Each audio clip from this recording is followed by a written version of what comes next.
Mobile ছিনতাই, ভ্যালিডিব্যাগ ছিনতাই, আমি আমার স্ত্রী নাজমুন্নাহারকে সহ এই ধরনের অনেক মামলা দিয়ে প্রায় ৩.৫ বছর আমাকে কারাগারে রাখা হয়েছিল।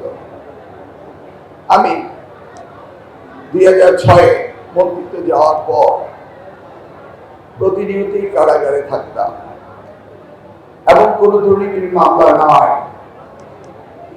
মোবাইল ছিনতাই, ভ্যালিডিব্যাগ ছিনতাই, আমি আমার স্ত্রী নাজমুন্নাহারকে সহ এই ধরনের অনেক মামলা দিয়ে প্রায় ৩.৫ বছর আমাকে কারাগারে রাখা হয়েছিল।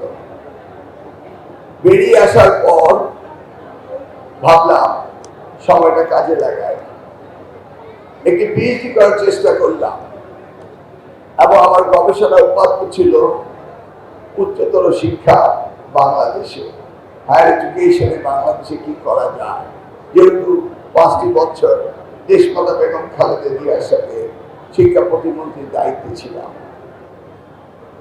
আমার থিসিসের প্রায় 30% কাজ শেষ হওয়ার পরে আমি 2015 সালে ২রা জুন ওনার সাথে দেখা করলাম লন্ডনে গিয়ে। আমার থিসিসের উপাত্তর কথা বলার পর তিনি হেসে দিয়ে বললেন, হায়ার এডুকেশনে গবেষণা করে বাংলাদেশে তো বেকারত্বের কারখানা বানাবেন, তার চেয়ে ভালো আপনার গবেষণা উপাত্ত চেঞ্জ করে কারিগরি শিক্ষায় নিয়ে। অনেকটা ঘাটে গেল, প্রায় 30% কাজ শেষ হয়ে গেল, এরপর আমাকে টপিক চেঞ্জ করতে হবে।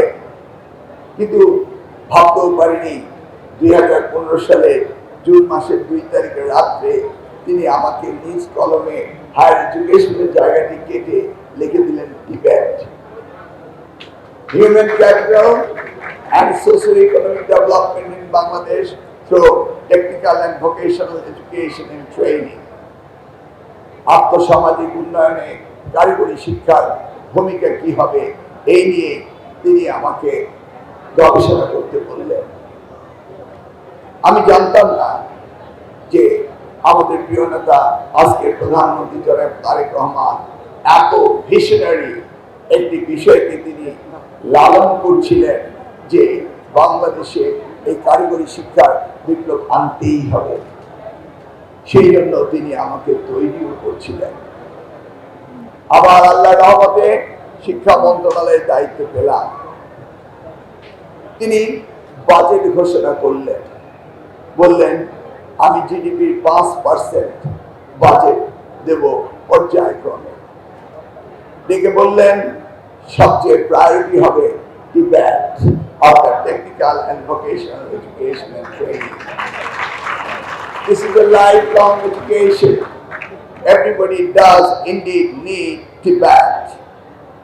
উন্নত বিশ্ব আজকে এগিয়ে যাচ্ছে এই জায়গাটিতে অ্যাড্রেস করে